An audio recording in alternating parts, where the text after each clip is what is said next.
All right, so we are recording a new type of video today, and it's something I kind of want to do more of. While reading this book, um, I was going through the game, and I was really trying to slow down and make sense of the moves that were really particularly confusing. That I was like, oh wow, like why would you play that? And so we're gonna go through this game not with an engine. I accidentally turn it on every so often because that's what Spacebar does. Um, but we're gonna go through it and try to like make sense of some of the weirder moves from at least like someone that's my level, um, if that makes sense. So hopefully we can learn something together. Also, like take a look at cool games like Benjamin Bach versus Alfringa Joost in the Under 14 Dutch Junior Championship. Why are we looking at this one? It was a cool game. Benjamin Bach, I have his accelerated dragon course, and both of these children at the time are better than I will ever be. So there's obviously something to learn here. So knight f3, knight c6, b5. Openings are hard because you can just play whatever you want and call it theory. So all this is fine. c3, looking for the d4 pawn push. a6, pushing the a4 bishop back. d6, developing move, opening up our light squared bishop. d4, kind of crashing through to the center. We have an objective that we want in dealing with this King's Indian. d5, we want to push the knight away. Takes in here, and this is one of the situations where I accidentally turned on the engine. And then here, we've solidified our center, and now we just need to continue developing. And we are looking to play on the queen side because that's where our pawn chain is looking. So they go ahead and develop. We develop. They develop with a threat. We develop to defend the threat. Castles. And then here's the interesting part. This was part of the annotations. The mentality behind this exchange is to say, I have two strong knights. You have one strong knight and one really bad bishop. So he takes, and then b4. This, in the book, it talks about, this there is a game that was played. This is like the deviation from the main game that was studied, which went, queen d4 or something like that. Yeah, queen d4, and then everything else kind of got played.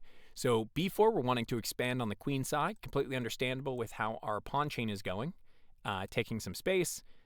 They play b6, wanting to dissuade us and clamping down on the c5 square. We do not care right now because if the trades happen,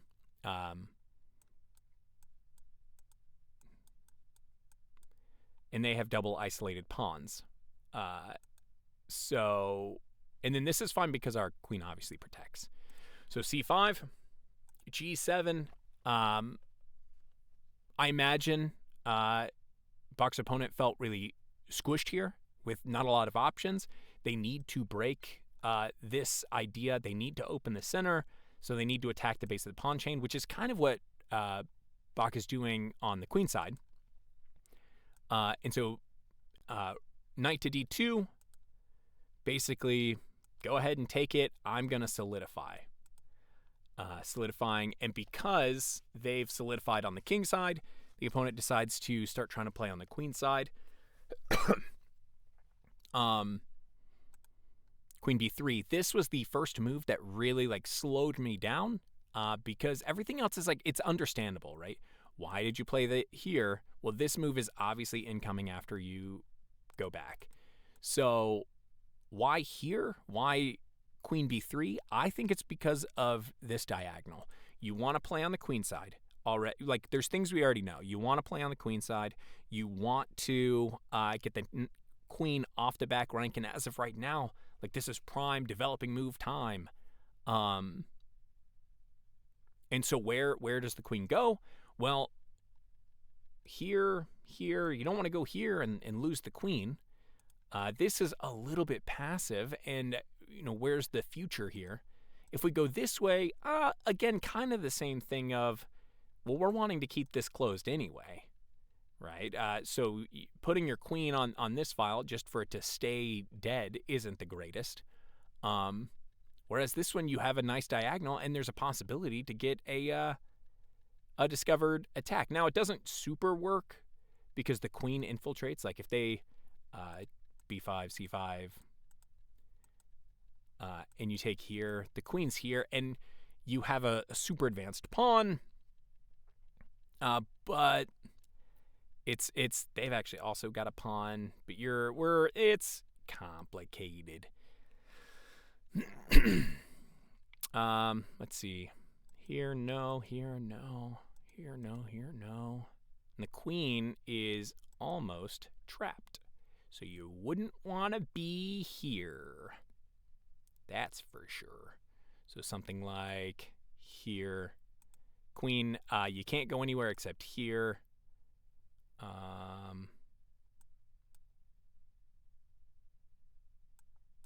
And then here. And you're basically just like fight it. Like you can't do a lot because you're a little rough. The queen is close to being trapped. So, who knows? Anyway, queen h7. That is to get the king out of the pin. So now that you don't do whatever. And maybe like queen b3. Maybe it goes, let's see, here, h8, and then maybe you also like come up here, right? You could. I don't know though. I don't know. Maybe. I mean, the problem is you're taken, so you get taken back. And now kind of the game becomes a little different, right? So now this is just a weak pawn, and you can maybe come over here. Here. How much do you care? Well, actually, you could probably actually just go here. Takes. So now we're using other tactics. It gets really complicated, but that's why I think they went there. And that was like the first really moment I tried to dig in and see why they would take it. Knight c4.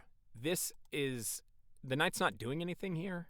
And once again, we're trying to play on the queen side. Takes. And now a3 attacking this undefended pawn. Rook goes to b8, trying to contest the open file. Bach doesn't care. He says, I'll create some tension with you. It's fine. Knight c8. I believe this is more of a routing than anything else. Just trying to get it to a defensive spot. So queen takes, and now we're here. And part of the game becomes about this pawn. So we takes, and we're leaving all the tension on the board. Rook decides to come back because they're playing on the wrong side, and they want to play on the king side. And now the game kind of becomes about this pawn. And it's so interesting because all the ideas I have, right? Oh, you could do this, you could do that, you could do this, kind of forget that the crux of the game, at least strategically, in my opinion, is to protect this pawn unless, something else so awesome comes about that you need to completely forego it. You don't want to take here because they take back with tempo, and then you have you've opened up their rook or bishop. So h3, we want to drive the queen off. I did have ideas. Oh no, h3. So like kicking the queen back, and then here I, for a second, thought of this, but this it doesn't lose, but it loses you a pawn. That's for sure. So h2. Why are we playing h2? Is because I think we want to play G. This fork is now super duper dangerous because you can't.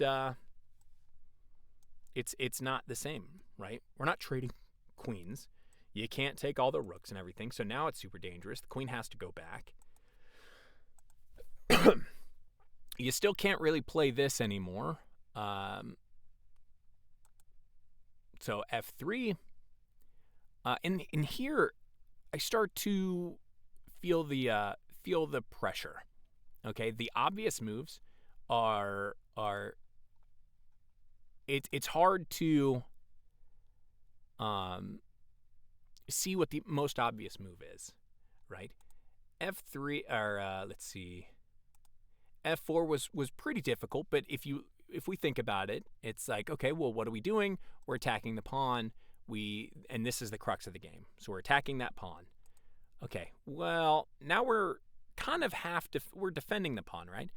You could take, sure, but I'm going to take back. And now you have to move your queen, because if you try to take it again, it's not going to work, right?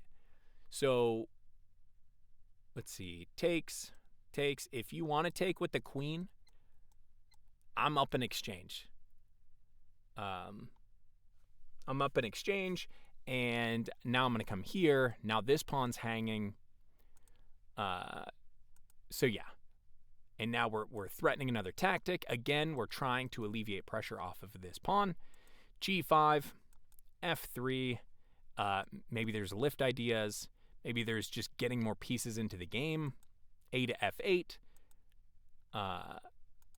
Doubling our rooks. And then here, again, just trying to figure out what to do. This was an idea that I was looking at very briefly, but takes F3, G5, H5.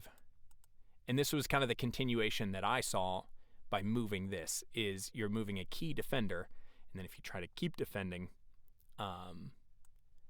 what was it? It was E3, B4, only way to protect it, A3, now you're attacking two pawns, and we're back. And how do you defend this pawn? You don't. Anyway, so that's not what happened. H3. My guess is to give them more space to.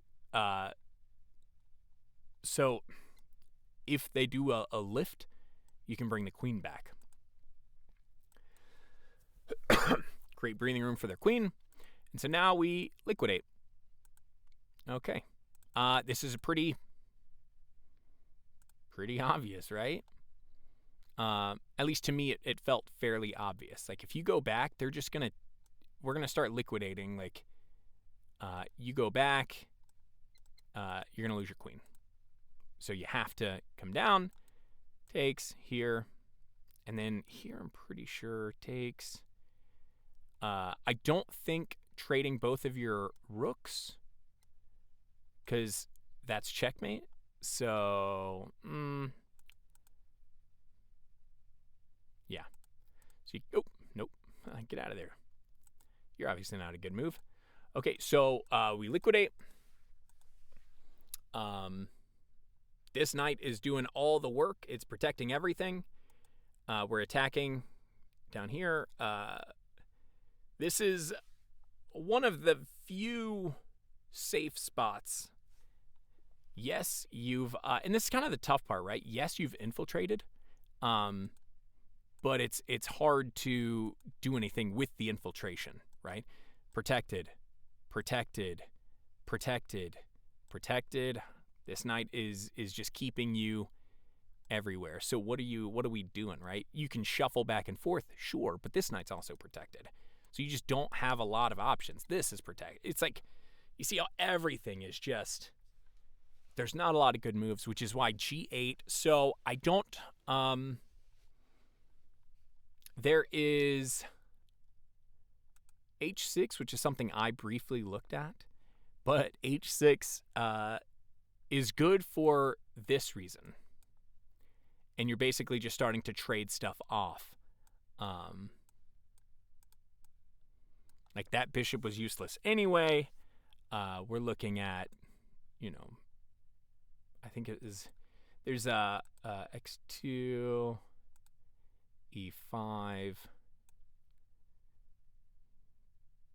Takes here, maybe.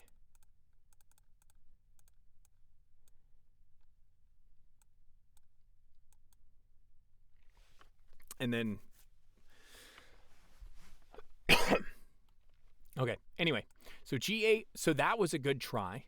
But I would be like, ugh, I can't move this because I dropped that pawn. So completely understandable that this is like... Black's opponent just doesn't have any good moves that they can see. Rook F2. Don't trade rooks. Don't trade rooks with that. Like, how you can't attack this. So we have to do something like that. They now defend. Why I think this move is because Bach wants to move this knight.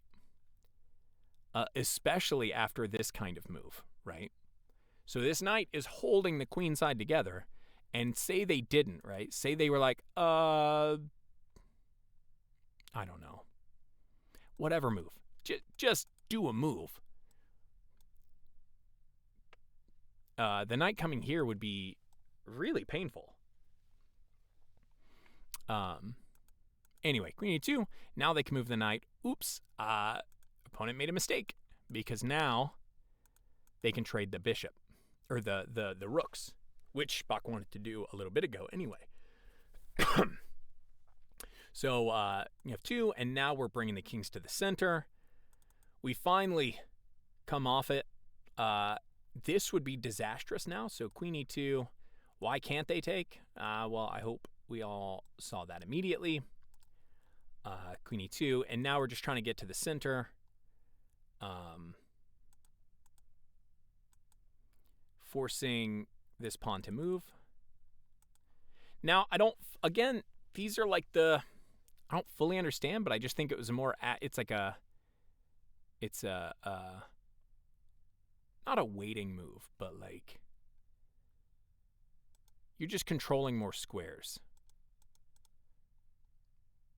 More so than like here, where you're getting like further towards the center. So again, that one, not completely sure. This I thought was really funny. You're literally just doing this to put the pawn on a worse square. And then you come back, and now this knight is forced to sit here in purgatory in Bad Boy Town trying to defend that knight. And it can't like move out of the way. So this is opponent just gets blocked out. He's trying to infiltrate. Which, I'm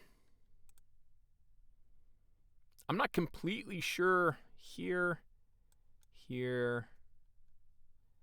Takes, and maybe you're kind of in with a pawn. But he gets edged out. That's okay. And then now it says, at least in the book, that this is zugzwang. Boom. You cannot move a piece without losing a pawn. I was like, here. And I was like, why can't you move there? And then so I even posted it in a Discord because of this move, knight c4. And I was like, okay, but then you come back, and if you trade, like their position is actually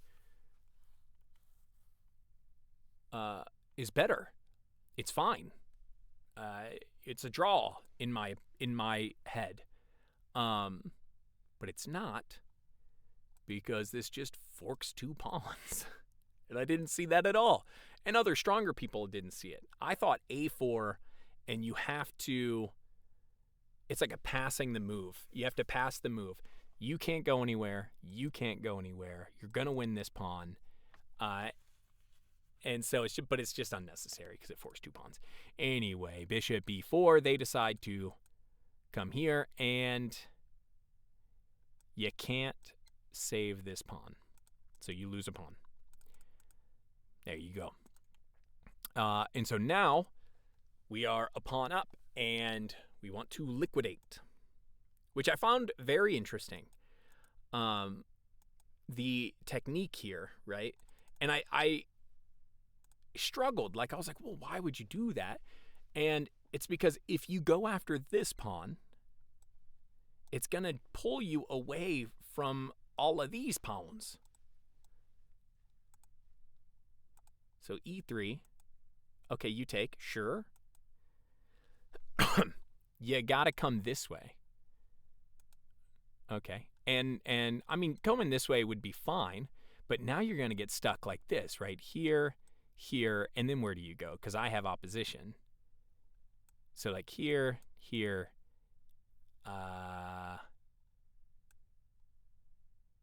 here. What, here?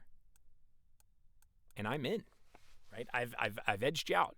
Bark, bark. And it's going to be the same thing that happened in the game. So d3, you're coming this way. You have to get around this square here, and now we're up. I don't care about this pawn. Take it. And then here I thought it was interesting, but because of the way the kings move, these squares, in terms of distance to this pawn, is the same. A2, and then I thought this was professional. Right? E5 comes back, and then this blockades the king, and you can no longer catch the pawn. You can't catch the pawn. I didn't see that, right? That's better technique than I have, because I thought grabbing this pawn was not losing, but like I was like here. I mean, you could also go here and just promote first. I think c5 is what they said. C3, b5, b3, and then in the book it talks about like doing something like this: a4, d4, a5, and then you have to. You basically, yeah. And it kind of the same thing happens. Whop, b7, d6, and then you can, oh, I thought this was really cool. D7, d6, you can't push the pawn. If you push the pawn, I'm going to take it. And then I have this square, right? So d6, and then here,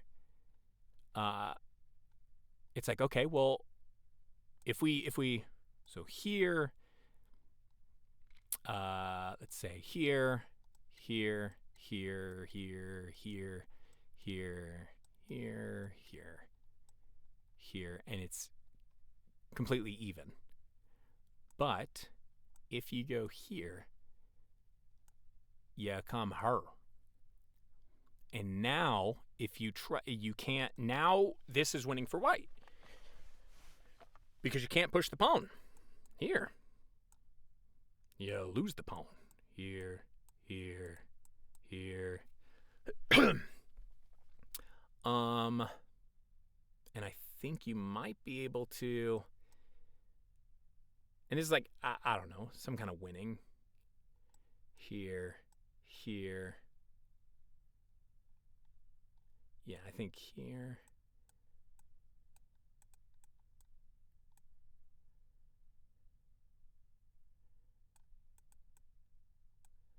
Yeah, because you're in. Anyway, so I thought the pawn ending was really kind of cool as far as pawn endings go. So I hope you enjoyed this video. I'm going to try and do more of these just to kind of like explain through kind of what I'm seeing or what I'm able to figure out. Yeah, and it's a good game to go through. It's instructive. It's, you know, in my analysis there is some like, oh, what would I do in this situation? And as you can see, I would blunder twice. This one I thought was funny because in searching, again, black doesn't have, like, this is like one of the only moves. And I was like, oh, if this was me, I would see this fork, be looking for any other move, and then see, oh, yeah, here. Just bring the pieces to the party and then forget about this fork and then just get forked.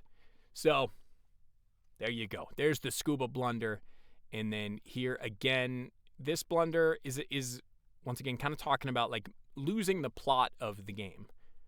What are we trying to do? F3. Yeah, so you have to take F3 here, here. G takes F3. Yeah, and we're in, and you can't protect this enough. Not without something going bad. Hope you enjoyed the video. We will talk to you later.